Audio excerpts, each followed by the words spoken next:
नमस्कार दोस्तों, मैं विजय कुमार आपका स्वागत करता हूं आपके अपने YouTube channel true and details में।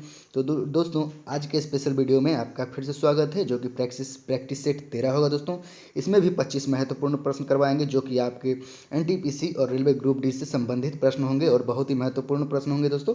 और अंत में हमने आपसे एक सवाल भी पूछा है, जिसका जवाब आपको कमेंट बॉक्स में देना है और साथ ही साथ उसमें ऑप्शंस भी दिया हुआ है। तो उस हिसाब से आप अंदाज़ा लगा सकते हैं कि जवाब क्या होगा दोस्तों। और बाकी जो दो ऑप्शंस बचेंगे दोस्तों, उस पर संक्षिप्त विवरण हम देंगे, यानी थोड़ी सी जानकारी देंगे उस पर। तो चलिए दोस्तों, शुरुआत करते हैं। हमारा आज का पहला क्वेश्चन देख लेते हैं। हमारा पहला क्वेश्चन है, हेपेटाइटिस बी वायरस किस रोग के लिए जिम्मेवार है? ऑप्शंस देखते हैं। 1 पीलिया, 2 बुखार, 3 कालाजार। तो 4 इनमें से कोई नहीं। तो इसका आंसर होगा दोस्तों ऑप्शन 1 पीलिया। हेपेटाइटिस बी वायरस पीलिया रोग के लिए जिम्मेवार है दोस्तों। और बुखार में दोस्तों, बुखार के बारे में जानते हैं। बैक्टीरिया, फंगस, वायरस और परजीवी के जरिए यह खास तौर पर होने वाला कारण है दोस्तों, जिसमें मौसम में बदलाव या किसी रोगाणु के कारण यह फैल सकता है दोस्तों, बुखार। और कालाजार, यह एक धीमी गति से फैलने वाला स्थानीय रोग है दोस्तों। इसका वायरस या परजीवी सीधे हमारे शरीर के इम्यून सिस्टम को कमज़ोर करता है, साथ ही लीवर को भी क्षति पहुंचाता है दोस्तों। याद रखिएगा, कालाजार में ये सब होता है, इम्यून सिस्टम कमज़ोर करता है और लीवर को क्षति पहुंचाता है दोस्तों। तो चलिए दूसरे प्रश्न की ओर बढ़ते हैं। हमारा दूसरा प्रश्न देख लेते हैं। अमरूद और केला किस प्रकार के फल हैं दोस्तों? ऑप्शंस देखते हैं। पुंज फल, 2 सरस फल, 3 संग्रथित फल, 4 तीनों प्रकार के। तो इसका आंसर होगा दोस्तों ऑप्शन 2 सरस फल। अमरूद और केला सरस प्रकार के फल हैं दोस्तों। और पुंज फल जो होता है दोस्तों, वो होता है स्ट्रॉबेरी और रस भरी जितने भी फल होते हैं दोस्तों, स्ट्रॉबेरी और रस भरी जितने भी फल होते हैं वो पुंज प्रकार के फल होते हैं दोस्तों, याद रखिएगा। और संग्रथित फल जो होते हैं दोस्तों, संग्रथित प्रकार के जो फल होते हैं, जैसे कटहल, सहतूत, ये सब होते हैं संग्रथित प्रकार के फल होते हैं दोस्तों, याद रखिएगा। संग्रथित प्रकार के फल कौन है? कटहल और सहतूत। और पुंज फल स्ट्रॉबेरी और जितने भी रस भरे फल है दोस्तों। तो चलिए दोस्तों, आगे की ओर बढ़ते हैं। हमारा अगला प्रश्न, मनुष्य में गैस्ट्रिक रस किस अंग से स्रावित होता है? 1 फेफड़ा से, 2 वृक्क से, 3 अमाशय से, 4 इनमें किसी से नहीं। तो इसका आंसर होगा दोस्तों ऑप्शन 3 अमाशय से। और फेफड़ा का कार्य क्या है दोस्तों? देखिए, फेफड़ा का कार्य है, हम जो सांस लेते हैं उस हवा को शुद्ध करना फेफड़ा का कार्य है दोस्तों। और शरीर में जितने भी रक्त हैं उसको शुद्ध करना वृक्क यानी किडनी का काम है दोस्तों, याद रखिएगा, किडनी का काम है। तो इसका इस प्रश्न का आंसर होगा दोस्तों अमाशय से। मनुष्य में गैस्ट्रिक रस अमाशय से स्रावित होता है दोस्तों, याद रखिएगा। और फेफड़ा और वृक्क के बारे में हम चर्चा कर चुके हैं। तो चलिए आगे और बढ़ते हैं। हमारा अगला प्रश्न, एग्रोस्ट्रोलॉजी में किसका अध्ययन किया जाता है? ऑप्शन देखते हैं। 1 शैवालों का, 2 विषाणुओं का, 3 उत्तकों का, 4 घास का। तो इसका आंसर होगा दोस्तों ऑप्शन 4 घास का अध्ययन किया जाता है दोस्तों। और शैवालों का अध्ययन किस में किया जाता है दोस्तों? फाइकोलॉजी में। फाइकोलॉजी शैवालों का अध्ययन कराता है दोस्तों। और विषाणुओं का अध्ययन वायरोलॉजी कहलाता है दोस्तों। क्या कहलाता है? विषाणुओं का अध्ययन वायरोलॉजी। और उत्तकों का अध्ययन हिस्टोलॉजी। याद रखिएगा दोस्तों, उत्तकों का अध्ययन हिस्टोलॉजी कहलाता है दोस्तों। तो चलिए दोस्तों, आगे की ओर बढ़ते हैं। हमारा अगला प्रश्न देख लेते हैं। ताप बढ़ने पर अर्धचालकों की चालकता डैश, यानी ऑप्शन 1 घट जाती है, 2 बढ़ जाती है, 3 स्थिर रहती है, 4 इनमें कोई नहीं। तो इसका आंसर होगा दोस्तों ऑप्शन 2 बढ़ जाती है। ताप बढ़ने पर अर्धचालकों की चालकता बढ़ जाती है दोस्तों, याद रखिएगा दोस्तों। तो चलिए आगे की ओर बढ़ते हैं। प्रदीप्ति घनत्व का मात्रक क्या होता है? ऑप्शन देखते हैं। 1 लक्स, 2 कैंडेला, 3 केल्विन, 4 इनमें कोई नहीं।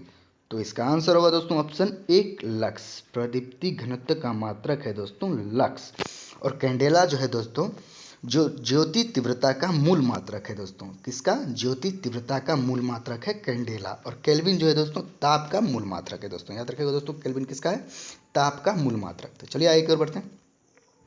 पानी में हवा का बुलबुला किस प्रकार के लेंस की भांति कार्य करता है? ऑप्शंस देखते हैं। 1 उत्तल लेंस, 2 उत्तल दर्पण, 3 अवतल लेंस, 4 इनमें कोई नहीं। तो इसका आंसर होगा दोस्तों ऑप्शन 3 अवतल लेंस की भांति कार्य करता है दोस्तों। पानी में जो हवा का बुलबुला होता है वो अवतल लेंस की भांति कार्य करता है। और उत्तल लेंस का क्या कार्य है दोस्तों? जिसको दूरदृष्टि दोष हो जाता है उसको दूर करने के लिए उत्तल लेंस का प्रयोग किया जाता है दोस्तों, याद रखिएगा। जिनको दूरदृष्टि दोष हो जाता है उनको दूर करने के लिए उत्तल लेंस का प्रयोग किया जाता है। और उत्तल दर्पण का प्रयोग बाइक, गाड़ी, मतलब जितने भी गाड़ी हैं, 4 पहिया 2 पहिया जो भी गाड़ी है, उनके साइड मिरर के रूप में किया जाता है दोस्तों, याद रखिएगा। छोटा सा शीशा लगा हुआ रहता है, वो उत्तल दर्पण का ही प्रयोग होता है दोस्तों। तो चलिए दोस्तों आगे की ओर बढ़ते हैं। फ़ारेनहाइट पैमाने के अनुसार पानी का सामान्य क्वथनांक कितना है? 1 212 degree Fahrenheit, 2 37 degree Celsius, 3 97 degree Fahrenheit, option 4 इनमें कोई नहीं। तो इसका आंसर होगा दोस्तों ऑप्शन 1 212 डिग्री फ़ारेनहाइट। तो दोस्तों 37 डिग्री सेल्सियस लगभग 37 डिग्री सेल्सियस मनुष्य का सामान्य तापमान होता है दोस्तों, याद रखिएगा। और 97 डिग्री फ़ारेनहाइट मनुष्य शरीर का सामान्य तापमान होता है। ये फ़ारेनहाइट में हो तो 97 डिग्री होगा और 37 डिग्री होगा दोस्तों सेल्सियस में, याद रखिएगा। मनुष्य शरीर का सामान्य तापमान 37 डिग्री सेल्सियस में और 97 डिग्री फ़ारेनहाइट में, याद रखिएगा दोस्तों। तो चलिए आगे और बढ़ते हैं। जल को प्रदूषित करने वाला धातु युग्म कौन सा है? 1 पेर और मिट्टी, 2 पाड़ा शीशा, 3 तांबा जस्ता, 4 इनमें कोई नहीं। तो इसका आंसर होगा दोस्तों ऑप्शन 2 पाड़ा और शीशा जल को प्रदूषित करने वाला धातु युग्म है दोस्तों, याद रखिएगा। और तांबा और जस्ता का मिश्रण क्या होता है दोस्तों? पीतल, याद रखिएगा। तांबा और जस्ता का मिश्रण पीतल होता है दोस्तों। तो चलिए आगे की ओर बढ़ते हैं। हम अगला प्रश्न देख लेते हैं। मधुमक्खियों के काटने पर किसके कारण दर्द होता है? ऑप्शन 1 लैक्टिक अम्ल, 2 एस्कॉर्बिक अम्ल, 3 फार्मिक अम्ल, 4 इनमें कोई नहीं। तो इसका आंसर होगा दोस्तों ऑप्शन 3 फार्मिक अम्ल के कारण जब मधुमक्खियां काटती हैं तो फार्मिक अम्ल के कारण ही जलन और दर्द होता है दोस्तों, याद रखिएगा। और लैक्टिक अम्ल दोस्तों दूध में पाया जाता है, लैक्टिक अम्ल दूध में पाया जाता है। और एस्कॉर्बिक अम्ल जो है दोस्तों जितने भी खट्टे फल हैं उसमें पाया जाता है। और विटामिन सी का रासायनिक नाम एस्कॉर्बिक अम्ल है दोस्तों, जो कि हर खट्टे फल में पाए जाते हैं। तो चलिए दोस्तों आगे की ओर बढ़ते हैं। ब्लू विट्रोल के नाम से किसे जाना जाता है? 1 copper sulphate, 2 vitamin B12, 3 sodium, 4 इनमें कोई नहीं। तो इसका आंसर होगा दोस्तों ऑप्शन 1 कॉपर सल्फेट को ब्लू विट्रोल के नाम से भी जाना जाता है दोस्तों, याद रखिएगा। और विटामिन B12 में जो है दोस्तों कोबाल्ट पाया जाता है। क्या पाया जाता है? कोबाल्ट पाया जाता है विटामिन B12 में, याद रखिएगा। और सोडियम जो है दोस्तों जल प्रदूषक के प्रमुख स्रोतों में से जितने भी ये होते हैं दोस्तों उनके प्रमुख स्रोतों में से ये एक है दोस्तों, सोडियम, याद रखिए। जल प्रदूषक के प्रमुख स्रोतों में से एक है सोडियम, याद रखिएगा। तो चलिए आगे की ओर बढ़ते हैं।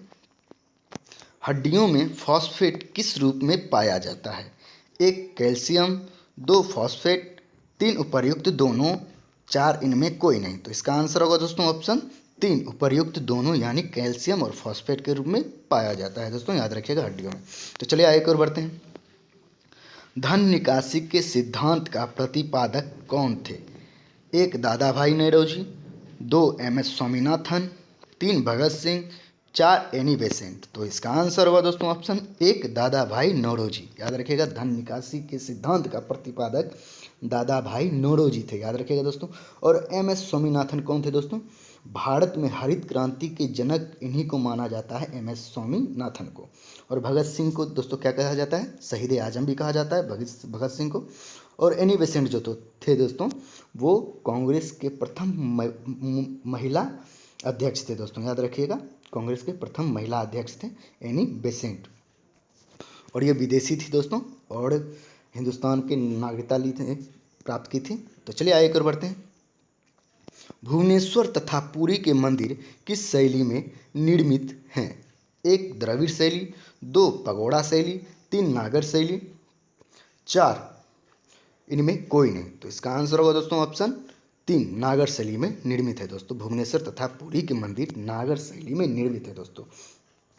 और दोस्तों नेपाल का जो पशुपतिनाथ मंदिर है पगोड़ा शैली में निर्मित है दोस्तों, याद रखिएगा। कहाँ का? नेपाल का पशुपतिनाथ मंदिर पगोड़ा शैली में निर्मित है। और चोल काल का जो मंदिर है दोस्तों वो द्रविड़ शैली के सर्वश्रेष्ठ प्रमाण है दोस्तों, याद रखिएगा। चोल काल के मंदिर द्रविड़ शैली के सर्वश्रेष्ठ प्रमाण है, याद रखिएगा दोस्तों। तो चलिए आगे की ओर बढ़ते हैं। हम अगला प्रश्न देख लेते हैं। बंगाली देशभक्ति की बाइबिल माने जाने वाली पुस्तक है? 1 अर्थशास्त्र, 2 आनंद मठ, 3 राजतरंगिणी, 4 इनमें कोई नहीं। तो इसका आंसर होगा दोस्तों ऑप्शन 2 आनंद मठ। बंगाली देशभक्ति की बाइबिल आनंद मठ को माना जाता है दोस्तों, याद रखिएगा पुस्तक जो है। और अर्थशास्त्र जो है दोस्तों वो चाणक्य द्वारा लिखा गया है, जो राजनीति से संबंधित है दोस्तों, याद रखिएगा। अर्थशास्त्र नाम है लेकिन इसमें अर्थशास्त्र कुछ नहीं है, सिर्फ राजनीति से संबंधित है। और किसने लिखा? चाणक्य ने, जिसे विष्णुगुप्त भी कहा जाता है दोस्तों, याद रखिएगा विष्णुगुप्त दूसरा नाम। तो राजतरंगिणी जो है दोस्तों उसे कल्हण ने लिखा था, और ये कश्मीर से संबंधित है दोस्तों पुस्तक। राजतरंगिणी कल्हण ने लिखा था, राजतरंगिणी, और ये कश्मीर से संबंधित है। तो चलिए आगे की ओर बढ़ते हैं। सन्यासी विद्रोह किस क्षेत्र में हुआ था? ऑप्शंस देखते हैं। 1 बंगाल में, 2 नागौर में, 3 चंपारण में, 4 तीनों क्षेत्र में। तो इसका आंसर होगा दोस्तों ऑप्शन 1 बंगाल में सन्यासी विद्रोह हुआ था दोस्तों, याद रखिएगा से हुआ था। और नागौर में हुआ था दोस्तों पंचायती राज व्यवस्था का अपनाने वाला पहला पहला जिला यही है दोस्तों, नागौर, जो राजस्थान में पड़ता है। और इसका उद्घाटन किसने किया था? भारत के प्रथम प्रधानमंत्री जवाहरलाल नेहरू ने। और चंपारण में क्या हुआ था दोस्तों? गांधी जी द्वारा भारत का प्रथम सत्याग्रह यहीं पर किया गया था, चंपारण में, जो कि बिहार में पड़ता है दोस्तों, याद रखिएगा। तो चलिए आगे की ओर बढ़ते हैं। भारत सरकार का मुख्य विधि परामर्शदाता कौन होता है? 1 महाधिवक्ता, 2 महान्यायवादी, 3 प्रधानमंत्री, 4 इनमें कोई नहीं। तो इसका आंसर होगा दोस्तों ऑप्शन 2 महान्यायवादी भारत सरकार का मुख्य विधि परामर्शदाता होता है दोस्तों, याद रखिएगा। इसे प्रमुख वकील भी कहा जाता है, सरकार का प्रमुख वकील भी कहा जाता है महान्यायवादी को, attorney of general of India. और महाधिवक्ता जो होता है दोस्तों, महाधिवक्ता राज्य सरकार का मुख्य विधि परामर्शदाता होता है दोस्तों, राज्य का महाधिवक्ता। तो चलिए दोस्तों आगे की ओर बढ़ते हैं। दक्षिण अमेरिका का कौन सा देश क्षेत्रफल की दृष्टि से सबसे बड़ा है? 1 रूस, 2 ब्राज़ील, 3 वाशिंगटन डीसी, 4 इनमें कोई नहीं। तो इसका आंसर होगा दोस्तों ऑप्शन 2 ब्राज़ील। दक्षिण अमेरिका का सबसे बड़ा देश है क्षेत्रफल की दृष्टि से ब्राज़ील। और रूस तो दुनिया का सबसे बड़ा देश है दोस्तों क्षेत्रफल की दृष्टि से, आप लोगों को पता ही होगा। और वाशिंगटन डीसी जो है दोस्तों यूएसए का राजधानी है दोस्तों, यूनाइटेड स्टेट अमेरिका का। तो चलिए आगे की ओर बढ़ते हैं। अंतर्राष्ट्रीय मुद्रा कोष का मुख्यालय कहाँ है? ऑप्शंस देखते हैं। 1 मनीला, 2 काठमांडू, 3 वाशिंगटन, 4 इनमें कोई नहीं। तो इसका आंसर होगा दोस्तों ऑप्शन 3 वाशिंगटन में, याद रखिएगा दोस्तों। अंतर्राष्ट्रीय मुद्रा कोष का मुख्यालय कहाँ है? वाशिंगटन में। और मनीला में जो दोस्तों एशियाई विकास बैंक का मुख्यालय है। और काठमांडू में सार्क देशों का मुख्यालय है दोस्तों, याद रखिएगा सार्क का मुख्यालय है काठमांडू में। तो चलिए आगे की ओर बढ़ते हैं। हरित लेखांकन को अन्य किस नाम से जाना जाता है? 1 खेती रेखा, 2 सिंचाई विधि, 3 पर्यावरणीय लेखांकन, 4 इनमें कोई नहीं। तो इसका आंसर होगा दोस्तों ऑप्शन 3 पर्यावरणीय लेखांकन। हरित लेखांकन को पर्यावरणीय लेखांकन नाम से भी जाना जाता है। तो चलिए दोस्तों आगे की ओर बढ़ते हैं। गिद्धा नृत्य किस राज्य का लोक नृत्य है? 1 पंजाब, 2 झारखंड, 3 राजस्थान, 4 इनमें कोई नहीं। तो इसका आंसर होगा दोस्तों ऑप्शन 1 पंजाब। गिद्धा नृत्य पंजाब राज्य का लोक नृत्य है दोस्तों, याद रखिएगा। और झारखंड का जो दोस्तों है वो है छऊ, सरहुल, जटजटिन आदि, याद रखिएगा दोस्तों। छऊ, सरहुल, जटजटिन झारखंड का लोक नृत्य है। और राजस्थान का कौन सा है दोस्तों? घूमर, गणगौर आदि ये सब है, याद रखिएगा दोस्तों, घूमर और गणगौर। तो चलिए आगे की ओर बढ़ते हैं। बकिंघम नहर किस राज्य में है? 1 आंध्र प्रदेश, 2 केरल, 3 उत्तराखंड, 4 इनमें कोई नहीं। तो इसका आंसर होगा दोस्तों ऑप्शन 1 आंध्र प्रदेश, याद रखिएगा बकिंघम नहर आंध्र प्रदेश में है दोस्तों। और केरल को भारत का मसालों का बगीचा भी कहा जाता है दोस्तों, याद रखिएगा केरल को भारत का मसालों का बगीचा। और उत्तराखंड को देवभूमि भी कहा जाता है, याद रखिएगा दोस्तों। तो चलिए आगे की ओर बढ़ते हैं। गीता रहस्य के रचयिता हैं? 1 महात्मा गांधी, 2 बाल गंगाधर तिलक, 3 चाणक्य, 4 इनमें कोई नहीं। तो इसका आंसर होगा दोस्तों ऑप्शन 2 बाल गंगाधर तिलक गीता रहस्य के रचयिता है दोस्तों। जब ये जेल में थे तो ये गीता रहस्य नामक पुस्तक लिखी थी, याद रखिएगा दोस्तों। और महात्मा गांधी द्वारा लिखे गए एक प्रमुख किताब है जो कि बहुत प्रसिद्ध है दोस्तों, उस किताब का नाम है माई एक्सपेरिमेंट विथ ट्रूथ, याद रखिएगा दोस्तों, माई एक्सपेरिमेंट विथ ट्रूथ। और चाणक्य द्वारा तो आप लोग जानते हैं अर्थशास्त्र है दोस्तों। तो चलिए आगे एक और बढ़ते हैं। एशेज सीरीज टेस्ट क्रिकेट किन दो देशों के बीच खेली जाती है? 1 भारत और श्रीलंका, 2 इंग्लैंड और ऑस्ट्रेलिया, 3 आयरलैंड और अफगानिस्तान, 4 उपर्युक्त सभी। तो इसका आंसर होगा दोस्तों ऑप्शन 2, इंग्लैंड और ऑस्ट्रेलिया के बीच ही एशेज सीरीज खेली जाती है दोस्तों, याद रखिएगा। तो चलिए हम आखिरी प्रश्न की ओर बढ़ते हैं। हम आखिरी प्रश्न देख लेते हैं। संपदा योजना किसको बढ़ावा देने के लिए प्रारंभ किया गया? देखते हैं। 1 खाद्य प्रसंस्करण, 2 मुस्लिम लड़कियों के लिए, 3 दूरसंचार क्षेत्र के लिए, 4 इनमें कोई नहीं। तो इसका आंसर होगा दोस्तों ऑप्शन 1 खाद्य प्रसंस्करण के लिए संपदा योजना को बढ़ावा देने के लिए प्रारंभ किया गया था दोस्तों, याद रखिएगा। और मुस्लिम लड़कियों की उच्च शिक्षा के लिए, मुस्लिम लड़कियों को उच्च शिक्षा प्रोत्साहित करने के लिए शादी शगुन योजना का आरंभ किया गया था दोस्तों, जो कि अगस्त 2017 में किया गया था दोस्तों, याद रखिएगा। कौन सा योजना? शादी शगुन योजना, याद रखिएगा। और कब प्रारंभ किया गया था? अगस्त 2017 में। और दूरसंचार क्षेत्र के लिए जो दोस्तों, दूरसंचार क्षेत्र के लिए कुशल श्रम बल उपलब्ध कराना, यह दीनदयाल उपाध्याय संचार कौशल विकास प्रतिष्ठान योजना का उद्देश्य है दोस्तों, याद रखिएगा। कौन सा? दीनदयाल उपाध्याय संचार कौशल विकास प्रतिष्ठान योजना, तो जिसका आरंभ 25 मई 2017 में किया गया था दोस्तों, याद रखिएगा। इसका आरंभ कब किया गया था? 25 मई 2017 का। तो चलिए दोस्तों, जो आपके लिए प्रश्न है वो देख लेते हैं। आपके लिए क्या प्रश्न है? पीपुल्स डेली समाचार पत्र किस देश का है? याद रखिएगा। तो ऑप्शंस भी आपको दे देते हैं। उम्मीद है आप इसका जवाब देंगे कमेंट बॉक्स में। तो इसका जवाब आप कमेंट बॉक्स में दीजिएगा दोस्तों। 4 ऑप्शन है आपके सामने। पीपुल्स डेली समाचार पत्र किस देश का है? तो चलो दोस्तों, अगर वीडियो पसंद आया हो तो लाइक करें, शेयर करें और मेरे चैनल को सब्सक्राइब करके बेल आइकन को दबा दीजिए, ताकि जितने भी मैं इस प्रकार का वीडियो डालता हूँ उसका नोटिफिकेशन सबसे पहले आपको पहुँचे दोस्तों। चलिए दोस्तों, आज तक के लिए इतना ही। बहुत बहुत धन्यवाद। जय हिंद, जय भारत।